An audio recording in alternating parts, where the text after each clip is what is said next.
record to this computer. Okay. Hello, everybody. This is the 0 Point Podcast. I'm not sure. This must be episode number 13, I think. But my guest today is Laura Eisenhower. I should have a bio to read about you, but I just kind of wanted this to be a conversation. So if you're cool with just me, throwing out some topics and asking some questions, and you can just, whatever comes up, go ahead and share with us. All right. Perfect. That's great. So I can't remember like how long ago it's been since I first heard about you. And then when I really started to resonate with what you were saying, but I know I probably heard about you and then it I wasn't really resonating with it. Not that I wasn't, anti against what you were saying, but it's like, it didn't click that you were really like sharing this truth frequency about some unsettling subjects. And it's like, man, I really have to see if that's true, because it's pretty unnerving. And if it's like going on, we need to get on board and see if we can get it to stop, So I guess that's one thing that really was like, I need to listen to Laura. But I also knew that you were different and I'm different. So my first question is, when did you know that you were different? Oh gosh, I've always been like somebody who just stands out as, what is going on with her? I went to summer camps growing up. It was always just sort of funny because I do have a shy streak, very withdrawn, and just sort of looking back and being the observer and sort of seeing patternings with certain trends or certain programmings that I never really related to. And it wasn't that I had a hugely strong foundation to fall back on within myself. I was just sort of like, huh? Like, what is this? I'm not like really feeling a resonance. But I remember one of the common themes was, once that got broken through with people and you could have sort of laughter and a real conversation and go beyond the programming or what the status stuff or the initial reservations about opening yourself up to people, even starting at a young age, man, I had so many fruitful and incredible relationships. And one of the things that stood out the most was when I moved back to England, where I was born when I was 12 years old, and I went to a convent prep school. And it wasn't like upper crusty. It was like total, like, I don't want to say the word ghetto. I mean, how does the word ghetto end up in England? Because it was the Ursuline Convent Prep School, but it was, like basically almost like mobile home classrooms, very almost primitive, cloggy brown shoes and a blazer and a tie. And I was that kid that had to hike very far to get to school, but it was fun. So not anything I push on my kids, like, because that's so funny. But yeah, and what I recognize is there's always an initial discomfort with the surface stuff. Everybody's kind of like, some people are just gravitating towards, something to hold on to have a sense of identity. But it doesn't take too long until that gets broken down and you really get to a deeper level with people. And that's always been amazing. But they always thought, you're different. You bring out things in people, to the point where, in summer camp, or even my time in England, which was only a year when I was 12 years old, it was actually rewarded. And even the nuns and the teachers would say, something about it, like, you've turned this school upside down, Laura. and because we would do improv and play music, and we were just like crazy 12-year-old kids. And we were going against the rules without being rebellious and being like hateful. It was just like, it ended up being incredible. So being unique is like really. Yeah. And so I realized underneath it all, everybody's different, and truly an amazing representation of. Yes. Yeah. But not everybody has that belief. That's like. Yeah. Yeah. And not a lot of people are willing to find that within themselves. But once you do, it's amazing how much you can disarm people that are connected to the attachment of a programming or a trend or a movement or a following.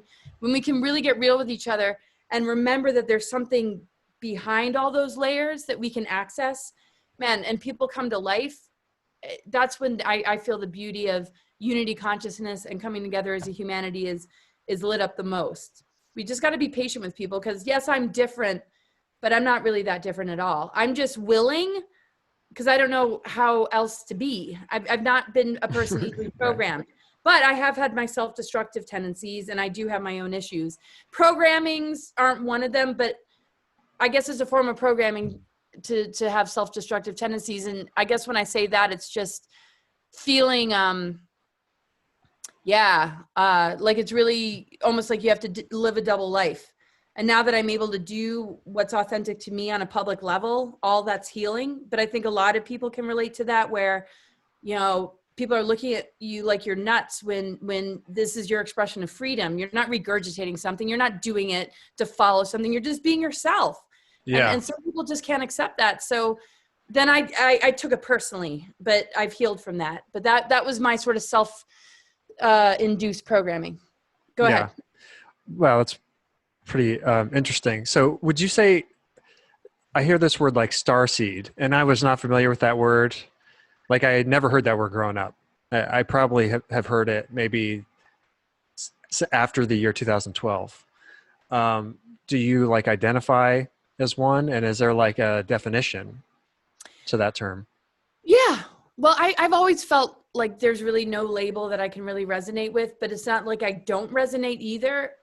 I resonate with like nothingness and just like, I always thought if I were to die, I would just lay onto the earth and biodegrade. That feels like I'd just be returning home into my true self, right?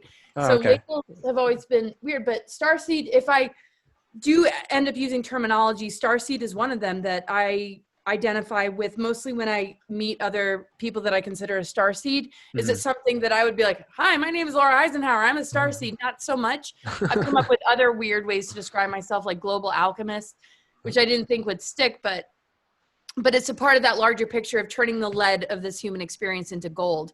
Yeah. And, starseed missions and the whole starseed thing, I absolutely do resonate with, honestly. Is it kind of about the mission? Like, you It's woke up about to the a mission.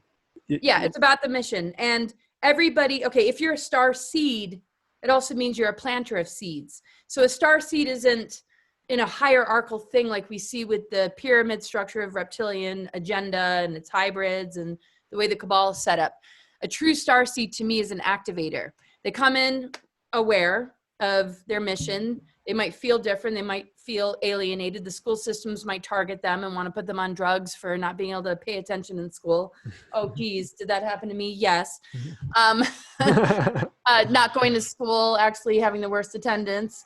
But I always knew that there was this other part of me, but I didn't have a name for it. And then when I met other people, I'm like, oh yeah, and I said, and I often say to clients, not to, put a label on it, but yeah, this is definitely a chart of a starseed. So what does that mean? Somebody who's able to handle all the initiations we go through, that are they're so initiatory that they take us into the best of ourselves and into higher earth energies. And basically these are called the outer planets, and they take us way outside of the matrix programs. We're all born with a certain level of amnesia. So like a starseed would probably be more likely to remember at a young age their origins. They might be constantly looking at the stars, having crazy dreams, having some sort of contact experience. And when put in a controlled environment, might not feel like it can conform. And it might actually internalize the stress of being pushed to conform to the point of having a lot of physical issues and physical symptoms. Yeah. So it's very, very misunderstood. So when I look at an astro chart, what to me stands out as a star seed is being able to flow with these initiatory planets, which are the outer planets, Uranus, Pluto, and Neptune. Neptune connects us with the multidimensional, and there's way more to it than just what I'm saying, but we only have so much time. Pluto's all about alchemy, transformation, and Uranus is all about 0-point unified field. And I have to tell you, I'm so glad you've named your show this. I'm like, yes, 0-point unified field, right? That's what Uranus initiates us into, like that connection with. So somebody who's born with a lot of personal planets connected to these outer planets tend to see through things and exist on a whole other level than those that might have much more of an affinity towards what they're taught, what they're wanting to become because of what they've been taught in order to gain reward from society, in order to get that degree, in order to make that money, in order to reach that status, which to them is success. I wouldn't quite call those star seeds, but they're potential star seeds. I mean, to me, I'm not into the division or classification. So the way I look at star seeds is, oh, wow, you can switch the lights on somebody who might otherwise be blocked. But underneath that block, of course, they're a star seed too, because everybody is. But Mm. An awakened starseed, I would say, differentiates one from the other. Everybody's a starseed, but then Yeah. there's the awakened starseeds that remember their mission, remember their agreements, and I can definitely say, since I was a kid, like this stuff was coming through immediately. Yeah. But because I couldn't, there was no way to discuss or really enjoy it. There was wild synchronicities of people that would, sit me down and help me to remember. Don't lose yourself. Mm. Don't let the stigmas get the best of you. Remember who you are and don't doubt it. And that's what happens with a lot of people I read. They know something about themselves and their mission, and they might just be like, oh well. And so I never inwardly doubted it, but it's like, how do I play human though? And Yes. like Yeah. live this double life, and sort of, it's like, so it was easier to sort of be the fuck up and play stupid. Like, man, I don't know. Like, I party too much, whatever. It was just easier to be what others wanted me to be, but it didn't mean I forgot me. I was still doing my mission. But how can I integrate this into my full expression and represent it to the fullness?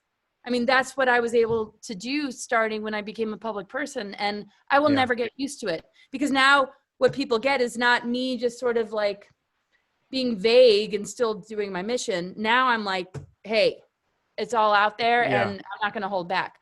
And so I think, that's a different step, but that's not another level of it, but it's something that we all can do. Like, Mm-hmm. and that's why I like to focus on helping people to do similar, not maybe being public, because that's not for everybody, but how can you, fully embrace your differences, without feeling like you have to sort of live a double life. And I stopped living a double life, I guess, pretty quick out of high school. Wow. So yeah, because So I you went probably outside of, yeah, you I knew won't your even, I mission. already mentioned that before. You kind of But you understood what your mission was around high school at that time. even before that, Oh, okay. Wow. but the ability to, well, I was always solid in it, but it's not the kind of mission that is free of sensitivities and free. I mean, even today, I'm like the same person I've always been in a lot of ways. Mm. If something pushes my buttons enough, yeah. I mean, people can tell my eyes are red. Yeah, I had a little mini like meltdown, like, oh my God. And that happened a lot. Feeling not so much like, wow, I'm being misunderstood or I'm a victim to all this. Feeling the frustration of wanting people to see a much larger picture. Yeah. And I was writing a lot, like all throughout my life. And it was about sacred union. It was about all these levels of what we can begin to remember about ourselves to step into a higher Yeah. earth energy that's encoded in our DNA that has been scrambled. And what keeps it scrambled is the indoctrination, the mind control, the social engineering, the school systems, and every power structure that we see that is moving into our society, distortions and interferences that make it very, very difficult for people. And so that's not the true identity of anybody. So that's why I say everybody's a starseed underneath. When that infects a person, though, they end up defending it because Yeah. they end up investing in it. And it becomes, wow, I worked really hard and I got this college education. My parents put me through this. And if I all of a sudden step outside of that, I mean, there's a knowingness of the disruption that it's going to cause that can create the block. So I guess what I'm trying to say is there's a lot of different levels to all this. I think the one thing that saved my life, though, is spending a lot of time in the wilderness. Mm. But yeah, I do feel that everybody has this, and there's a lot of fear more connected with letting go than what they probably feel about even a virus. It's like, Huh. wow, can a person really see the stuff coming at us through the lens of a possible assault or new world order plan to compromise us and turn us into bigger slaves? I feel like there's something stirring within people that are like, well, maybe, they've seen a lot of the movies and the books are out there. Nobody can really deny that. But it's such a huge identity crisis. And I think we're witnessing right now on the planet a massive identity crisis. Mm-hmm. And everybody is adopted a different mask or identity to cope with just being in the human realm. But when that breaks down, the different archetypal diversity and the different ways that we can handle it will really emphasize our different gifts and abilities that actually work well together, where our differences are actually a blessing instead of a reason to go to battle and war, which is what we're seeing. They're weaponizing our differences instead of us being able to get to the next level and be like, oh my God, what a blessing. Thank God you can cover that piece because I am really good at that over there. Yeah. But it's pulling us down to the lowest of levels on a society, sort of culture, and then it gets political, and I'm completely going off on tangents. You're not getting me That's okay. right now, but Well, yeah, so I have a lot of things I could say to that. So, but how about these three words right here? And I just want to see if we can like maybe define them, or yeah, I guess just define them. So awakened, you hear that word, and like when someone is awakening versus becoming enlightened. And then there's also this word ascension. So can you help me like figure okay, out, you know what I'm yeah, saying? Yeah. So that's what's a the process awesome for question. awakening, I guess? And then Okay, how do well, I you don't know have if to. someone becomes enlightened? Yes. Well, first off, take what resonates, everybody. Everybody's got their own answer on that, but happy to share mine. I would say awakened is a personal realization. If you're in a toxic relationship, if you're putting up with a job that you don't like, if you're seeing through something that you were taught in schools or in the school system on any level, and you ask enough questions because something doesn't feel right, and you give yourself the time and space to see what emerges from that, then you're beginning to awaken. It's like, wait a second, I don't have to be the product of what's being cast upon me. You're awakening, and you're awakening to the multidimensional. You might see nature through a different lens. You might see the magic and the flow and the synchronicity and how a web of life can come together to build ecosystems that sustain particular areas and environments. And when it's time to migrate or collect acorns, it's like and it's just like, whoa, wait, this is like a reflection of our soul essence. We're elemental beings. Our DNA is connected to the elements: earth, air, fire, water, ether. And when we experience nature, whether we're camping or we're just looking out our window, doesn't matter. Everybody's got their own comfort level. We begin to see that, there's something much, much bigger. It might be that somebody lifts the veil between their dream life and their waking life. They might have somebody that crossed over and have great contact with that person and realize there's no true separation. So they are shining a light on their unconscious self, recognizing, we're way more than just this limited physical expression. So I think that's one of the first stages. The next one might be accepting that certain conspiracies aren't just theories, they're facts. And being willing to go down enough rabbit holes to make wiser decisions about your physical reality, because we're not all able to just run away from that. We can exist in it without being so immersed to the point where we defend it, like some people, like, oh, I'm going to be a snitch, and if you're not wearing a mask, or if how people are like literally getting like, so what's crazy is you think we're moving into higher earth energies, but there's a lot of digression. Sometimes digression, though, has to happen before a great awakening, right?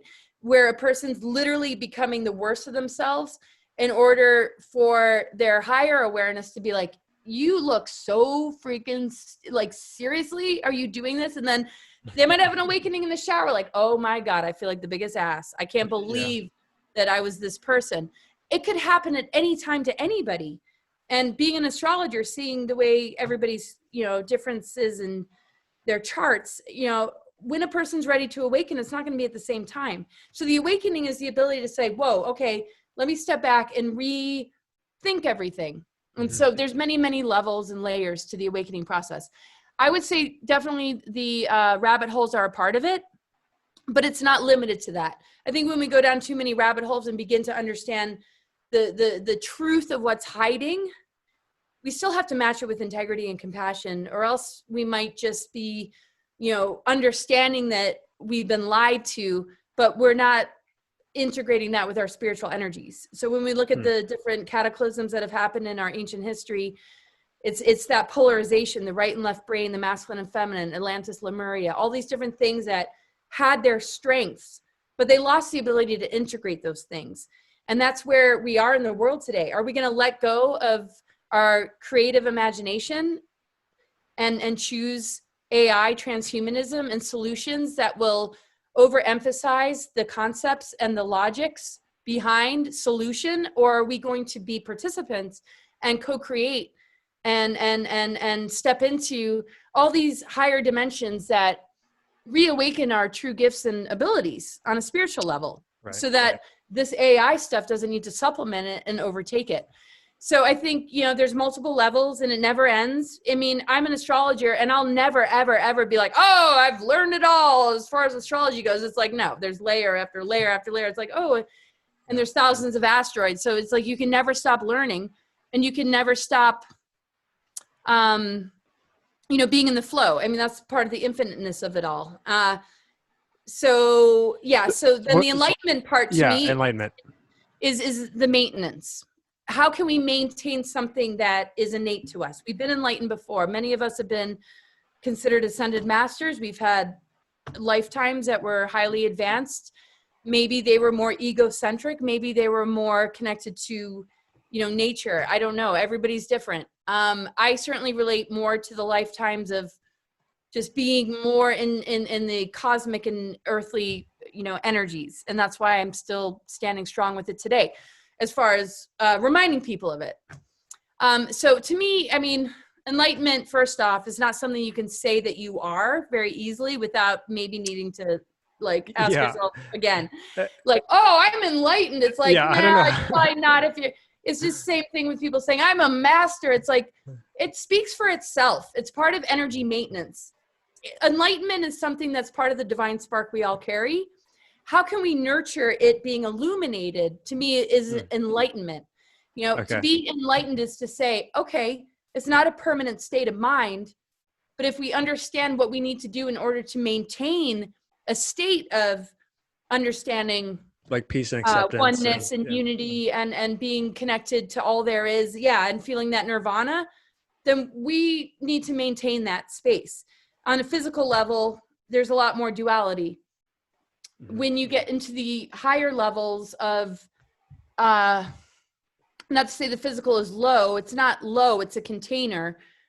It's different than low as being like low vibe, like negative energy. Low is in like the speed in which the density flows is a lot more dense than, say, the air, the thought forms, our emotionality.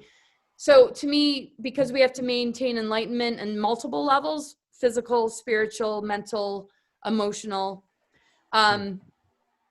it's the ability to understand the maintenance. So if you get too clogged up mentally or emotionally, the default is an enlightened perspective. Oh, I need to clear that. I've taken on too much. I'm an empath and I'm feeling everything. And it's the acknowledgement and saying, okay, well, I need to clear it. Enlightenment is not really possible in this realm of like, oh, I'm just going to levitate and nothing, because we are being called to participate. We have missions for a reason. We need to interact and interface a lot with the very low vibrations. And I don't mean like physical low, but the kind I was talking about, the negativity, the war, the conflict, the chaos, the programs. So interfacing with this requires maintenance. If you're going to go and be an EMT or a fire rescuer, in order to maintain your position, you're going to need to change your gear. You're going to need to take a shower, and you're going to need to make sure that you tend to your own burns when you come in to try and put out the flames of somebody else's fire. So enlightenment to me is the acknowledgement of be very aware of what your mission comes with, what comes along with it. Don't be in denial of it or think, oh, well, I'm just here to help everybody and I'm unstoppable and I got all the answers. That's not enlightened. It's recognizing the service to others. I'm going to come in and I'm going to do all that I can for others. But in that, I might get my butt kicked. I might get burnt. I might start to fall apart. And an enlightened perspective would be, I'm going to take time for myself and find balance and harmony. So I think that's as far as we can go in the times that we're in for what enlightenment means. But if somebody's able to just go off and just sit on a mountaintop and start to levitate and become a Buddha, bless you and thank you. Yes, that's another option. But I think to be realistic with, those that have been called to do missions that might have had that before, not to say there's a better or worse measurement of what people's missions are. I think right now enlightenment is more about maintenance. So you mentioned awakeness, enlightenment, and you one other thing. Ascension was the last Ascension. one. Yeah, for me is not a rapture. It's a process. It's very methodical, step by step, because we're dealing with Saturn. We can't just like destroy Saturn. We're transforming Saturn. It's had its rings, the Saturn moon matrix, the imbalance of the masculine and feminine. So we need to live enough of the Saturn energy, which is also connected to time, the Lord of time and karma. We need to experience enough of it to work with that law of structure and bring it back to its highest expression. Because, you know, we can bring out the best in each other and worst of each other. Same with planetary bodies, right? We can bring out the worst of Saturn within ourselves and in the way we perceive it, or the best. The lowest octave is false tyranny, programs, controller agendas, and things related to even satanic ritual abuse, because all this feeds into the black cube of Saturn. When we recognize this and how it's created the structure of our reality, a lot of the power structures that are trying to rule us and create these facades in order to pull us in because of survival, or feeling of vulnerability to disease or attack, and all these different tactics being used, we got to realize like we're on an obstacle course. Saturn represents the obstacles. And if we're spiritual athletes, we're going to jump over those obstacles. We're going to get to the other side of it and remember that a whole nother level of Saturn represents the trials and tribulations we have to overcome in order to gain self-mastery. The highest octave of Saturn is self-mastery. So it is a part of the structure of being in a physical body. Saturn on a medical astrology level rules the skeletal system and the teeth, right? Structure. So when we can transform it and create the alchemy, which is possible with Saturn conjunct Pluto this whole year, but people are struggling, trying to wake up, and they're stuck in the birth canal with all this COVID stuff and all this extra stuff, which is a part of the awakening process, is to be up against a big challenge, is to say, wait a second, that's an obstacle I can overcome. And when we get a grip on Saturn and the law of structure, we can begin to move into ascension, because ascension really, to me, is going to be a very grounded thing. The codes of this earth and the core sun of this earth have been encoded with ascension signals and energies that also relates to the 0-point unified field. The 13th gate, which is in the core of the planet, is actually the neutron window that goes into the 0 point, and that connects with the Andromedan galaxy, which is now connected to the Milky Way galactic core, and the two are one, which actually lights up our dormant DNA and galactic chakras. Wow. So enlightenment, awareness, or awakening, and ascension, the ascension part, we have to realize isn't going to happen overnight. To move from carbon-based to crystalline isn't like, oh, I just woke up an avatar because it's like step by step, and remembering that we already hold this within our being, that it's not so much taught to us. Sometimes it's about having a boundary to outer teachings and being like, I'm just going to sit with myself and remember. So to me, there are great teachers that can help a person to do that.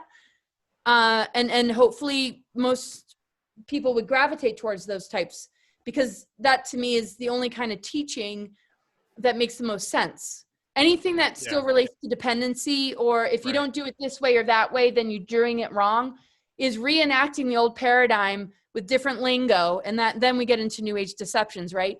To me, the ascension part is going through the initiations to begin to turn on dormant strands of DNA and open up those galactic chakras and get really, really comfortable with your relationship with yourself, because nobody's going to know you better than you know you.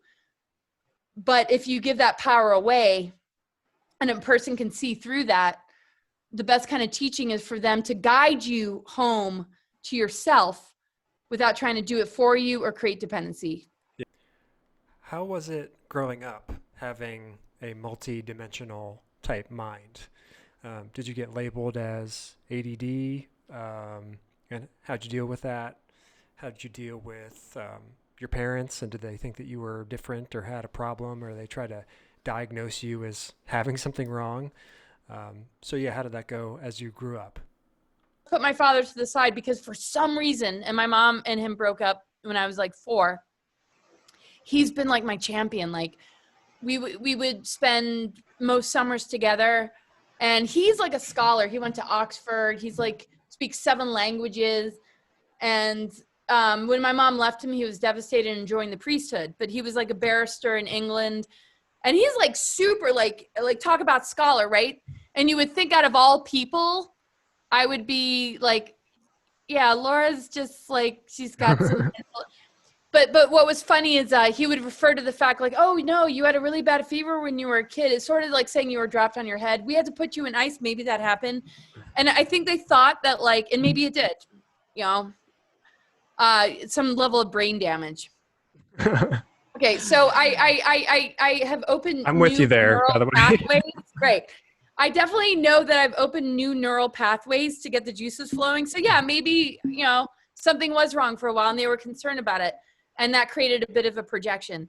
I mean, I don't know how bad it was. But anyway, it's so crazy because my sisters, my aunts and uncles on the Eisenhower side and my father's side are like, really, anybody would look at them and be like, man, they're brilliant. They really are. I mean, they're all very highly accomplished, and they weren't all hand-me-downs. I mean, everybody's worked pretty hard. Maybe some haven't, but you know, it's pretty impressive. Like my father's brother is a lawyer for the Aborigines, and you know, a Buddhist, and you know, he became this, and you know, everybody's really made their own way.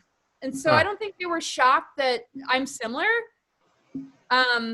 So the status quo thing has never really worked, but some family members have tried to hold on to it and were very threatened by the fact that like I would seem to be the black sheep or more rebellious, and I was getting into this kind of stuff. And then that's when the projection started to come, and sort of like, oh, we got call her into the guidance counselor office. But you know, I was also a troublemaker. I was always at detention, and but like I wasn't like doing it in a like hateful kind of way. But you always had you were always quick-minded. Like it was like for my own sanity. It's like, I cannot sit here and listen to this garbage. I'm going to like skip class and I'm out of here, you know? And I snuck out of the house all the time. I was like, I probably like would be considered like the nightmare rebel child. But to me, it was based in my spiritual principles. I'm like, I am not going to sit here and absorb this horse shit. I'm sorry. And like, I have more respect for myself than playing the role in the game that you want me to play. So when they started to realize that, then it came back to, oh yeah, she had that fever, and yeah, no. She definitely, this is definitely ADD. This is definitely. Yeah, they're trying to diagnose you and stuff. Right. Yeah. So then they tried to drug me, and it only worked for a little while. And I'm like, man, this is shutting me down. I refuse it. I refuse to take these freaking pharmaceuticals. And we're talking like, you know, age 16, 17 with a few repeats. Then I just hit the wilderness, and my background's in wilderness education, and I thrived there.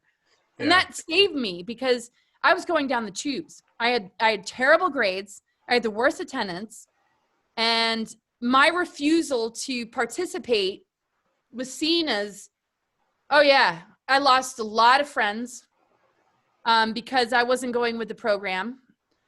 And I was starting to turn kind of cynical. And then I found the Grateful Dead at 15. And then it's like, and I'm like, oh my God, they have dreadlocks too. Cause I naturally grew dreadlocks. So in Washington, DC, I was considered like, what the hell is up with this chick? But for a while, like freshman, sophomore year, literally every clique and every group was my friend. My yearbook was filled. It's like everybody was my friend. But when it started to move into this other direction, and I just couldn't play into the game, it's almost like everybody started to lose that core place that you can relate to, and they started to create identities and cliques in ways that were, I didn't want to lose any of them, but I was like, I can't pick or choose. I'm not limited to that. Doesn't make me better. I'm not trying to say that's better. Maybe that's my problem. No, I'm just kidding. When did astrology come in, and did you feel like that was really good for your mind? like how quick your mind was, because it seems like in astrology there's a bunch of different things to consider. There's a lot to juggle, and there's just like the timing thing. Well, great question. You're so awesome. Yeah, well, okay, so I did terrible in school, Um, and I did, I there, you know, but I did good in sports. Like I was recruited. I didn't join, but I was at some expo that the school was holding, and I did the row machine. I got the highest score in the whole high school for rowing this machine, this erg, or I think it was called erg.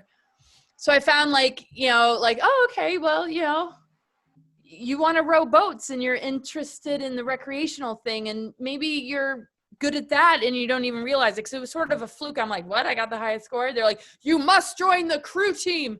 So I did for a little while, but I was failing everything, and I had no direction. I didn't know what school I was going to go to. And something came in the mail out of the blue for the Adirondack Mountains, and I was like, okay, I'll go there. I dropped out at first, and then I went into wilderness education.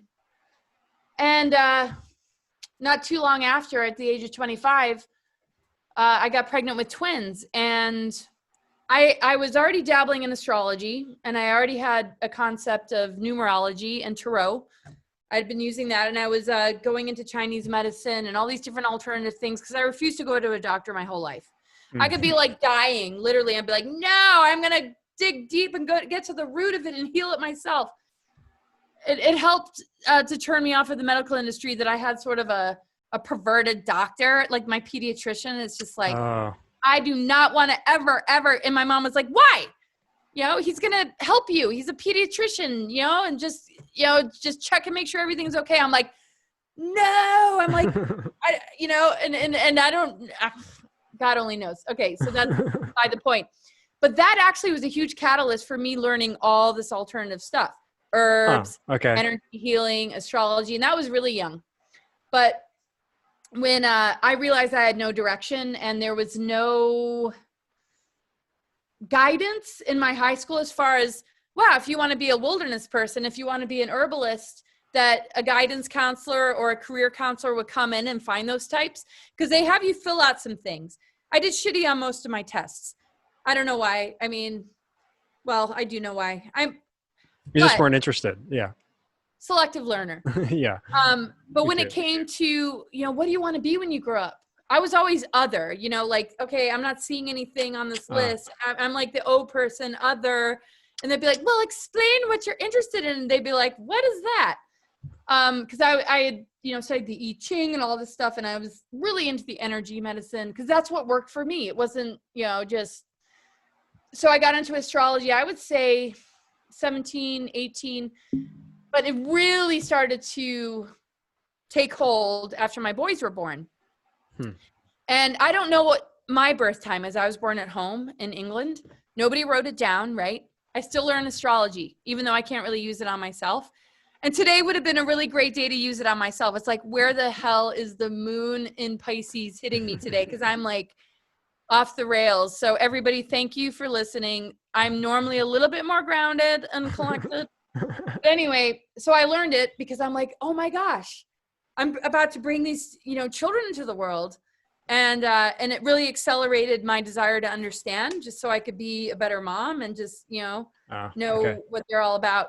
And that, you know, I birthed my twins at 25, mostly single parent them. And I've always been the primary caregiver of them. And I couldn't believe how accurate it was. And then, you know, I would do a chart on a family member or a friend, and I'd be like, man. And then I would, you know, ask questions like you do, right? You have a question in your mind, and that becomes a part of like what propels you forward. And it's a part of your creative energy. That's why you're doing a show, right? Because, you know, and that became the driving principle. And I'm so grateful that it started at the age of 25, because nothing else mattered. But I did have to raise them, and it wasn't a stable situation with their father. So I went on like food stamps and even welfare, but, you know, ended up landing a job. And after my wilderness education, I was glad to be a landscaper, because I was still, you know, doing what was more comfortable for me. And then, I did a bunch of readings. I figured out all that. And then there's a huge chapter of the Mars recruitment and refusing to do that. And then all of a sudden becoming a public person, and then pulling that part of my life, be like, wow, you know, I know how to do astrology readings, and I can put it in a context that isn't just your normal everyday astrology. knowing all these deeper layers because of the stuff that I've been through in the Eisenhower family, and the fact that I got recruited to go off planet, understanding the dark technologies that are influencing things like Saturn and the moon, I realized, wow, you know, I can interpret charts in a way that might not be your everyday way of interpreting. And I Yeah. put it out there just a wee little bit, and all of a sudden, like wildfire, I have all these people like, give me a reading, give me a reading. And now I've structured it to the point where, you know, a person can sign up. I don't do as much anymore. I'm going to do more group calls. But there's another, like, going off on a tangent and completely overdoing the answer to your question. But That's okay. That's okay. Did you also go to like a metaphysical school? Or was it I like went to a clairvoyant institute in Berkeley, California. so Um, yeah, what was that like? well, I wasn't seeking it out. And this happens a lot. I moved to California. Me and the father of my kids were literally like nomadic. We didn't stay anywhere for very long. I think we met in Oregon, but we were both living out of vehicles. We went from Oregon to New Mexico. I mean, we were all over the place. And, but it was crazy because we were both young and we're trying, you know, it's like, whoa, like all of a sudden I have twins, like it doesn't even run in our families. So it's crazy.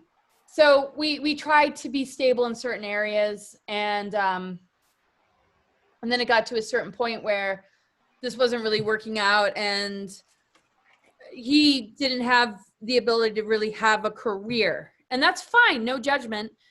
He was used to just being, you know, a traveler, and I can relate to that. So a huge part of me was like, yeah, me too. But I'm like, man, we got to buckle down. We got, you know, 2 kids, and I'm not sitting on a trust fund. You're not sitting on a trust fund. Nothing's going to get handed to us. And so, you know, when we moved to California, which is where he grew up and where I've spent a lot of time, my first road trips were to like California. I mean, I was going to high school in DC, and people are like, are you from California? Because I was like, you know, I look like I might have as well have just surfed or climbed a mountain. Like literally, like everybody in like they had no idea I was related to Eisenhower. I looked like a fucking beach bum surfer, or like I had just climbed a mountain. Like I wasn't like, you know, into the cheerleaders and the hairspray. I was like literally like, I don't know if I had just vivid dreams. Oh my God, there's another tangent. But anyway, so when we went back to California, I'm like, yes, back to California. I was going to go to this herb school and become an herbalist. And Rosemary Morningstar, I think her name is, or she's a pretty well-known herbalist, did not have enough people signed up. So I'm in California and I'm kind of wondering, you know, like, okay, okay, you know, I got a degree in wilderness expedition leadership. I can't just disappear or take my kids, even though I, you know, took them on little camping trips. And my kids are way more worth it to me than that degree in taking people out into the wilderness. So, you know, I was always just like, okay, well, you know, how do we make this work? So I was walking around Santa Rosa, California, and this person comes up to me from the Berkeley Psychic Institute, but the branch that's based in Santa Rosa was putting on this, you know, event or fair. And they pulled me in and just said, hey, you want to come get a free reading? We're having a psychic fair. And I'm like, oh, cool. You know, I'm completely lost. I don't know where the hell I'm going. And I've got these 2 kids. And I was like really loaded up with a lot of accumulated energy because I wasn't very grounded. And I was like the perfect candidate. Like, let's give this woman a reading, right? And I go into this unity sort of like area in church, and not religious, but you know, there was no real dogma. It was all about working energy and meditating. And a lot of people have heard of the Berkeley Psychic Institute. So it was the Santa Rosa branch. And I go in and I didn't know what to expect. First thing is some of the people that had been there for more than 10, 20 years, that weren't just sort of the newbies, that were very, very strong in who they were, that weren't really buying into, you know, the next generation, that were not really using their tools correctly and just like looking to see how they could manipulate women to sleep with that. And all this stuff I was picking up, I'm like, no, that's not the part of it that I want to relate to. So I more gravitated to more of and I've always been this way, like more gravitating towards people with the life wisdom and experience than whatever's trendy. Yeah. Not to say that, and I don't mean to sound like an asshole, you know, it's like, be trendy, whatever, but think for yourself. Yeah. I just used to almost get like really almost like, ugh, When I went to England for that year, so anyway, so the first time that I was in that group, when the Psychic Institute and one of their representatives pulled me in, they didn't know me at all. They didn't know my name. And they're like, Eisenhower just walked in the room. And I was like, wait a second, what? They're like, Eisenhower just walked in the room. Or like, they made a big kind of stink out of like, Eisenhower's here. And then they kind of figured out like, oh, okay, this person that was just brought in, because I was just walking around. And when I actually joined the Institute, we were that task was put upon us, walk the streets and like pull people in. We're having a psychic fair. Oh. I only wanted to go and meditate, but I ended up seeing what it was like. And it wasn't like a dangerous recruitment or into a cult. It was, just a basic reading, see what you think. If you don't resonate, go. And it wasn't about money. So I was like, okay, cool. It's not like a cult. But I went up to the person at the end of it. I was like, wow, and I wasn't carrying the Eisenhower name at the time. I was like, I'm related to Eisenhower. And that's crazy you say this, because I have like this big mission connected to my connection with him. And they're like, wow, yeah. When you walked in the door, but they were like, it wasn't about being the reincarnation of Eisenhower. They're like, you were his spirit guide. He's your spirit guide right now. He walked in the door with you. And I was not in a good place when I ended up there. But the fact that they were able to see that, and the herbal school was not going to happen because there wasn't enough participants. I'm like, okay. So I went there for 2 years. I learned all sorts of techniques and skills. The techniques and skills I resonated with, but they helped me to understand the targeting. They were like, okay, something's really weird. And I kept saying to them, like, something is literally trying to stop me from manifesting what I need to manifest. I totally know what you mean. Like, yeah, there's like some sabotaging energy that you're like, did I do this? Right. That's the person I was when I ended up there. I'm like, oh, I have bad karma. I really screwed up along the way. Like, I can't create anything. And I'm basically like, I couldn't have been more effed.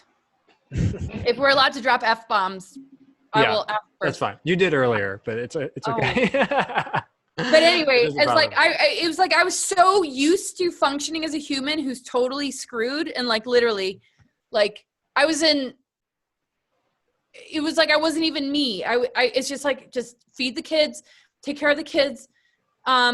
Everything else is falling apart, and this thing just came out of nowhere. And these people that had been there for a long time were bringing up Sophia, Magdalene, all this weaponry on me and all this stuff, and they were like literally helping me to, they weren't really helping me, but they were helping me. They brought light to something that I thought nobody would ever be able to see. It's the part of me that was like backstage, double life, Sophia, Christ, because you couldn't share it with anybody. I couldn't. Yeah. And the level of attack, it was like, I was so used to just having it as my double life. Like, this is a part of my mission, whether anybody knows it or not. People like me are here doing this, and a lot of others are as well. And I would say you absolutely as well have been doing this. When they called it out, though, I was like, what? I'm like, somebody else can see this? It was so shocking to me, because I pretty much resigned myself to the fact that you're just going to do it anyway. It might kill you. It might not. But, if you actually live to tell the tale that you've been living this path, because my whole childhood, I didn't even get into it, and I don't want to go into it. But just being out of my body and all this, just all the other stuff. It's so far beyond just, Eisenhower. Like, we are very compatible as far as people with strong missions. That's why we found each other. But one doesn't make the other. Like, we're very sovereign in that way. But when they were able to see all this stuff, I was shocked. They were the ones that said, you've been clearing inorganic entities from wormholes, and you died. You literally died, and you brought in other beings that were like family members, like on a spiritual level, soul family members, to run your body for you. And then I learned about the Aleutian mysteries and Demeter, all those mythologies. And I had this roommate that, I don't know, I think he had a drug issue, which, okay, might discredit my story right now, but he was privy to all this. And he would steal all these books from the bookstore. Like, basically, I didn't know he was a thief. I needed a roommate, right? Me and the father of my kids were going through a breakup. And I needed a roommate because I couldn't afford my rent. And so this kid that was a college student. It's like, here's the back room. You can go sleep there. I mean, I thought it was just going to be an easy exchange and, you know, we don't have to interact. But he just got into my space and he weighed like, you know, just a kid. But he would go to the bookstore and steal all these books. And he would come home to this place that we were sharing. He'd open up the books and all these books would fall connected to Magdalene, Christ. He goes, this is your, this is what they're trying to tell you. And I was like, okay, like, I get it. Wow. You don't have to freaking steal. And then it got really bad. And then he tried to kill me. And then I was like, and then the Christ energy would come in and be like, this is just another day in your crazy life. Do not take it personally. And so the people at the Psychic Institute didn't know what to do because they're like, we're trying to help her come to terms with her mission. And she's dealing with these plants and these people coming in.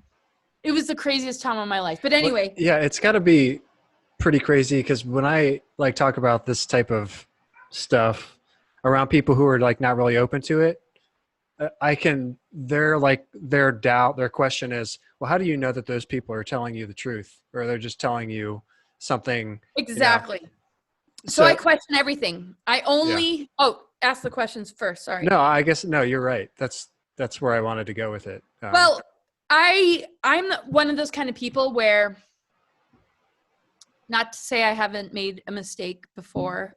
I'm a very flawed and mistaked type of individual. But when it comes down to it, I do have a strong foundation within myself to fall back on. And so when somebody could potentially be pulling my leg, it doesn't get very far. Oh, okay. And it could be something negative or something highly positive. And what was funny at the Institute, because I could have stayed, I could have been an instructor, I could have been a teacher. They said, you're one of our best readers. You give amazing readings, because I didn't just go there that first day and find out like, wow, they can see me actually. I ended up joining what was an instructional program. Anytime it got kind of weird and cultish, I avoided that part of it. But, you know, learning about how to ground, how to release and read the chakras. But then I got into way more than what they were teaching, you know, in my own studies, because it's way more than 7 chakras. So I, you know, and I learned astrology. So, you know, I've always been on an independent path. But there was a time in there that goes back to your question. Can you kind of reword it again? How did you know that the people at the school, like when they were saying like, when people do readings for you, how do you know if it's true or I guess if it's just if it resonates? I don't take it that seriously. I take it with a grain of salt. When they were telling me the things that were like mind blowing, and what they said to me, they go, you get more insecure the more we tell you like who you are and what you're here to do. You actually, that doesn't empower you. And they said, we've never seen this. Like most people would be like, hell yeah. And I'm like, ooh, ow, I don't want to, no, don't tell me that. You know, because it's sort of like if a dolphin's doing what a dolphin's doing and somebody like sits there and grabs it by its fin and says, you're a dolphin and you hold the guardian frequencies that are healing the planet and you're going to migrate at this time. The dolphin might be like, oh my God, seriously, cut it out. Yeah. And that's kind of how it felt. But then, you know, the darker aspects, my focus is much more on doing my shadow work than thinking about anything else. Because to me, we all hold that greater potential. So them telling me, it's like, well, what is that doing in the here and now? Yeah. It's reassuring the fact that yes, that exists, but I'm in the freaking underworlds right now. I'm battling all this dark technology. I'm trying to raise my kids. You know, it's like, thanks. But it didn't feel practical. And what if it's a way to reel me in? Like, oh, we'll make you feel like, so what I realized a lot about what I learned there, not to say that I've gotten completely figured out because everybody's different, is what not to do when I do readings. Because I walked away one of their top readers. I got my certificates after really doing shitty in school. It was amazing. I got the top scores in the wilderness education programs and the Psychic Institute, but school systems, no, I bombed. This stuff I was doing really well in, but not the wilderness part, but some of the psychic Institute seemed to come with now you go to the next level and you become a teacher in our group. And I'm like, I'm not a group person. Yeah. So I ended up getting just the certificate of, okay, she's done this for 2 years. She's a certified minister and a clairvoyant. And I said, I got to branch away from this. As far as what they told me, it's not anything that I haven't heard before. When I was 12 years old, and other times in my life, I would meet people and they'd make it very clear. And my ultimate epiphany is, oh my gosh, my mission is to be a voice for this blueprint that we all carry. The full 12-strand DNA and beyond in the Christophia template. Take away the names, it's just the electromagnetic flow of circulated energy that connects us with the 0 point and connects us with the roots of the earth that restores the tree of life and our full DNA potential. So everything that I've figured out that resonates with me the most is to be a person that reminds others that exists within them. Yeah. They probably called it out to me when I needed it most. Maybe they wouldn't have said it if I was thriving and doing great. They could have said it to anybody. So I don't create categories or this person's above, this person's beneath, except for what we choose to gravitate towards as an attachment on a personality level. And that's easily broken down to the depth of who we truly are, though. I feel we're one. We have this unity thing, and there's, yeah. Anyway, you were going to say something. Well, no, yeah, it's just, I think you probably put it like in its most simple form is you figured out that your mission was to help remind people of their divinity. Yeah. Yeah. Well, that's the only thing. So that's epic. That's epic. And that's, I don't quite understand or resonate with, though it's all about me, be dependent on me, and I am the way, and no, it's like a part of why I really appreciate, and could pat myself on the back as far as, Laura, you need to love yourself, don't be so hard on yourself, is because I love the fact that the greatest blessing in the world is to see this in other people. And that is my focus and my mission. It has really nothing to do with me, or else I wouldn't do it. If it had anything to do with me, I couldn't. It would either be ego-based, or it would be, I don't know, not giving a full enough of a picture for me to feel like worthy. By the time it was acceptable for me to be a public person, that's when I began to carry the last name Eisenhower. It was after the Mars recruitment, where it was like, this is major stuff that needs to be shared. Well, it's so funny the way you put that. When it became acceptable for you to be a public person, like it wasn't acceptable before that. Oh, world. I see. It was like no. It's like no. You had an agent and stuff, and like, no, we can't make her a public figure yet. Oh no. See, that's the thing. Like, people might think, oh, do you have a handler? Do you have an agent? It's like, I am so repelled by anybody telling me what to do. Like, literally, I have enough of my astro data. You want to see my chart? Yeah. It's just like nobody can control me. Yeah. But you're saying on that with yourself. Like it's like I really feel inside like I can be a public figure and be okay with it. And yeah, like I can, but a lot of it just fell into place because I probably would have procrastinated. When I became a public person, I wasn't pushing it. No handler or agent was behind me saying, oh, it's time. No, it was like a weird synchronicity that took place. Alfred Lambermont Weber got an email exchange between a friend of mine and I. And it was very much wrapped around the Mars recruitment that I had gone through and a lot of the hidden secret space program stuff. It wasn't like I was never going to go public with, I went to a clairvoyant institute and they told me, what an advanced spiritual soul and starseed I am. No. I was never, no. It's like, who gives a shit? Everybody's got that. And I was going to do that healing work for people anyway. It was when it got really crazy with the shadow stuff, secret space program, MJ-12, things that happened during Eisenhower's administration. I got a really clear signal from Eisenhower himself. And I've been connecting with him since I was a kid. You know what? It makes sense that you carry Eisenhower as a last name. It's already in your legal last name. and we're gonna, shed some light on this stuff. And I felt him fully and Wow. completely. And at times I don't feel it as strongly as I would like, because I don't know. I don't want to assume or like project like, oh, I just channeled. It's like, maybe I didn't, Yeah. maybe that's wishful thinking. So I'm like, the reason I tend towards more self-destruction than narcissism is because I turn the sword on myself all the time. I'm like super skeptical about anything. And what's crazy is I ended up doing presentations that the only reason I'm kind of proud of them is because every single slide I wouldn't be sharing if it wasn't beyond a shadow of a doubt that I felt that it was as close to truth as it can get. Because believe me, there's a lot on the cutting room floor of like, nah, I'm not sure enough. Same thing with the way that I process things within myself.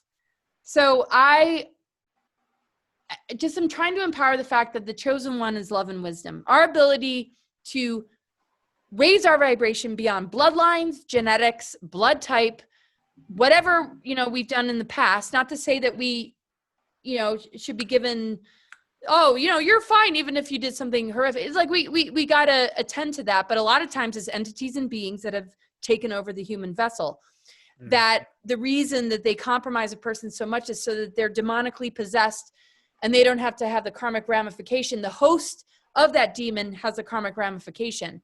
And I'm thinking we need to write some new cosmic laws, not to say that because that's bullshit, so we need to have like a council meeting with the creator itself. No, I'm kidding. But, who's ever in control of this thing. Yeah.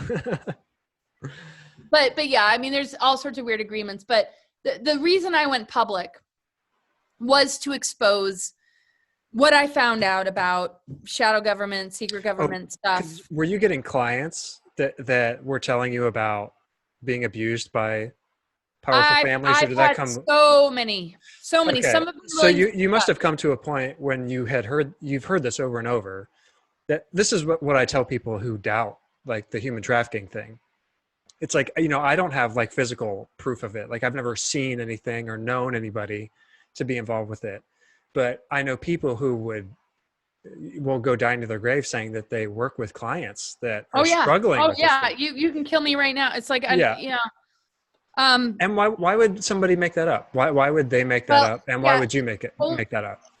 I know. Only the rare few are willing to go public. I would say 2 out of 20 are willing to do an interview. And I always say, okay, after I'm done with a client, I might say, hey, I'm here to support you. If you ever feel ready to have a voice, just know I will be that person. But, no pressure, this or that. And I would say I've probably had 2 or 3 people that I've interviewed. Some haven't gone public yet. Derek, who you can find on YouTube, his wife was a client of mine. She was talking about her husband and just casually, because she wasn't going to stay with a subscription. She couldn't afford it anymore, but like her name stood out to me and her story stood out to me, even though I'm dealing with like thousands of people. I'm trying not to be, I call it multi-dementia, where I'm like, oh, I can't, like, I'm spreading myself too thin. But I reached out to her. I said, her name is Ellen. I said, Ellen, I either need to give you a refund for that 1 month that you paid for, never got anything except for maybe a newsletter, but I'm still interested in talking to you. So we had a conversation. And what was crazy is she's like super psychic. She's like, write down anything you want a reading on, and I'll download it to you, right? So I asked her about the father of my kids who is no longer in this physical plane. I asked her about my children. Boom, boom, boom. She sends me back something and it's huge, right? So I'm a Libra. Everything has to be fair and energetic exchange. So I donated all this stuff. It didn't even matter about the subscription anymore. We just became friends. And then it became more about, Derek, who was her husband. He's got 200 altars. He was passed around to Prince Philip, Queen Elizabeth, and the Trudeau family. And he has never been given a platform. And they weren't really looking for it. In fact, when I offered it, they were just like, I don't know about that. And I was like, don't even worry about it. Take your time. I just want you to know that I'm here. And then it all turned around and they ended up reaching out to me. But it was like such a fluke because she had already unsubscribed or something happened. And I just had this inkling to just reach out to her. And I didn't even know about her husband when I reached out to her. It was like something else came in. Same with me going public. I never pushed it. I never cared to be a public person. I was like, as long as the mission is completed, I don't give a shit, even if I get any credit for the part that I played. We're all playing a part. We're all a part of this greater collective. It's not about that. But yeah, there's been a number of clients. And in a given week, I probably talked to 3 or 4 people that are victims of satanic ritual abuse, child trafficking survivors. And that's why it's really hard to be online, because there's so much conspiracy theory connected to it. It's like, where have you guys been? It's like, you just popped out in this election period of Biden, Trump, that everything that is addressing these issues is based on some sort of manipulation because of this administration. What about the hundreds of years behind this? What about the last 2 decades where victims have been speaking up? It didn't matter if Bush, who's a Republican, was in office, or Clinton, who's a Democrat. The party part didn't matter. Victims have been speaking up for a long time. And this is what I can't stand, and why I had a mini meltdown before we got on, even though I'm used to it. It's just the movements, the funded movements, and the level of infiltration to getting out things that have nothing to do with, oh, you must be a right-wing conspiracist. It's just like, do you not realize that people have been talking about this forever? I've been giving readings to people about this forever.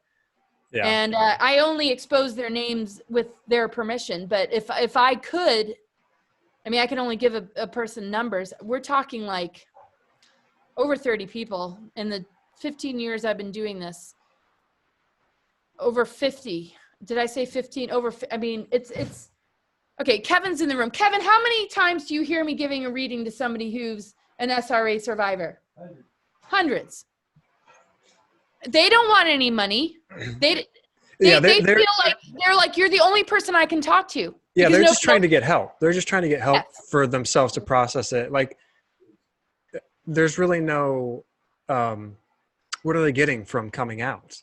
Other than healing. It's, why would somebody make this up? They need an anchor. They need somebody who takes them seriously and who also holds the space, if you ever want to go public. But also there's a lot that we're doing behind the scenes. Like, I have so many visions for creating a healing center and this and that. The reason I was like in tears before getting on the call with you is because, I posted something, seeing through a movement. It's just, even though I'm used to it, today it just really got me, like being called a racist and this and that. It's like, you guys have no fucking idea. Yeah, that's the crazy thing. Like, there's just this huge divide. People can see things their own way, and it's like, how can you make somebody? But it's like, at the end of the day, the truth is going to, right. So you gotta just fall back on that, I guess. Well, it's almost like, do you just delete? Do you just block? Do you answer? Because there's a lot of people that are just coming onto the scene that might have an opportunity to get a really great experience with somebody like me or anybody else, or you, right? Mm-hmm. So if somebody's slamming you, calling you a racist, calling you this or that, a newbie that's coming in being like, oh, what's this podcast about? Oh, wow. Okay, never mind. Because, I mean, we know this is very primitive behavior. And how trends are formed that seem positive, like, oh my God, everybody's wearing fluorescent socks.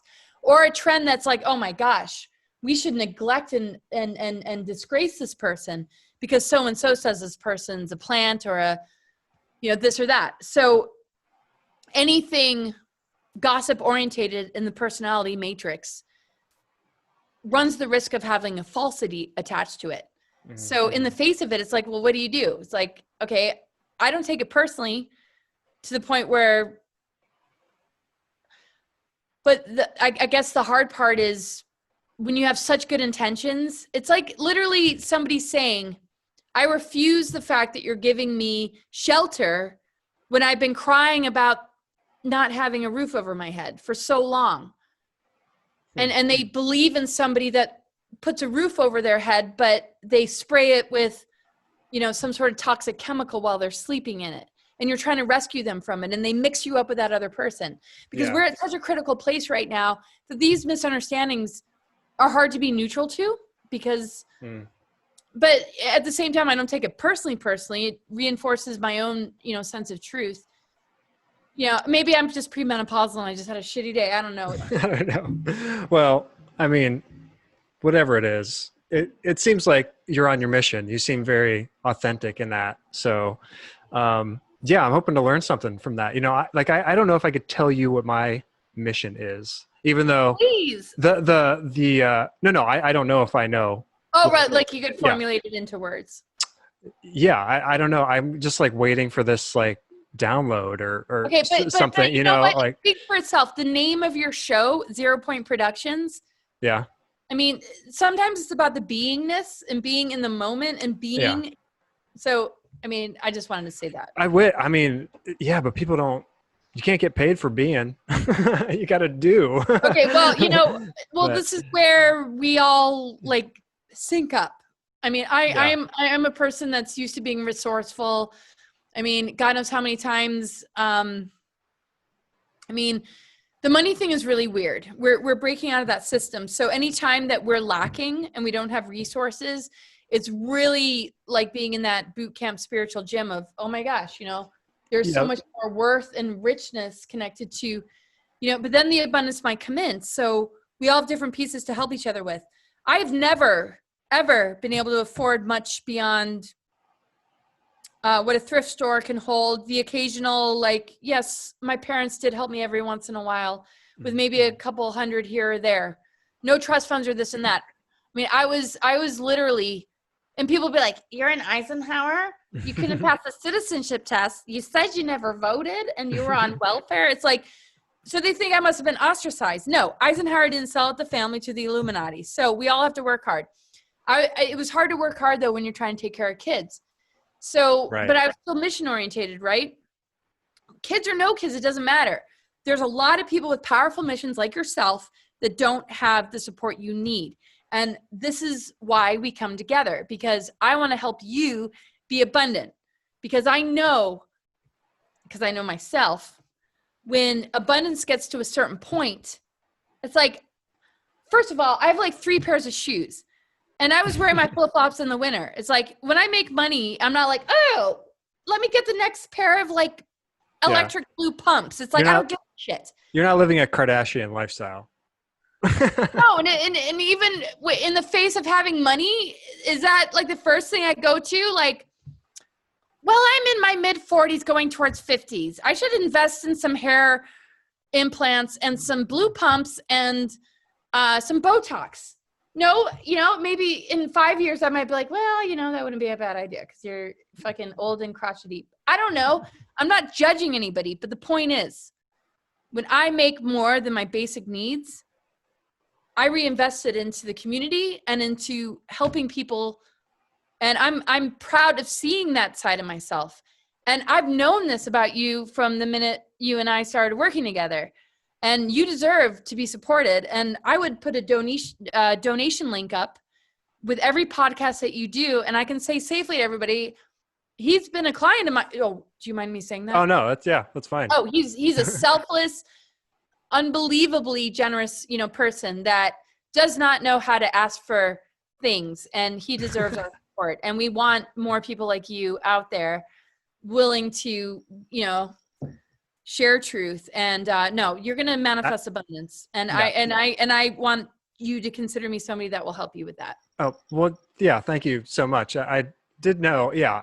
Some type of your soul family. I mean, that's so weird to say, because like, if I would go to my parents or like my teachers even, and being like, do you feel like you guys have a soul family?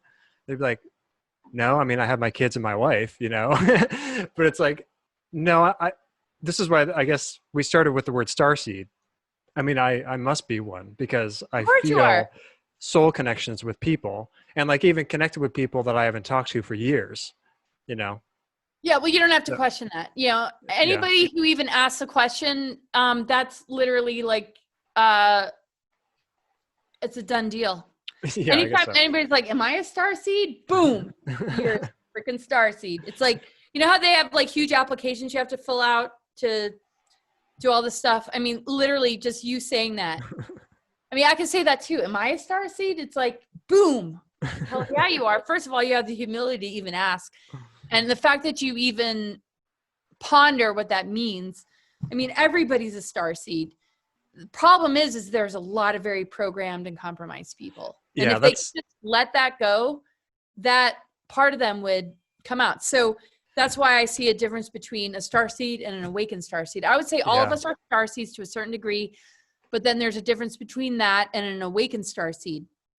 But there are definitely spawns, hybrid programs that are trying to create automations that can easily be possessed by AI and demonic forces. That's not a star seed. Let's Yeah. draw a big distinction. Yeah, we're gonna have to, because I thought about asking you about Cyrus Parsa, but we have to do that on the next one, I think. Well, he's going to be on the show with me and David Rodriguez tomorrow. Oh, great. Oh, okay. Yeah, that'll be We great. both interviewed him, so maybe we could have a private conversation about that. Yeah, that sounds good. Well, thank you so much. I don't know where to end it, but I'm excited to schedule one again with you and start right back up where we left off. So thank you for your time, and I'll see you next time, everybody.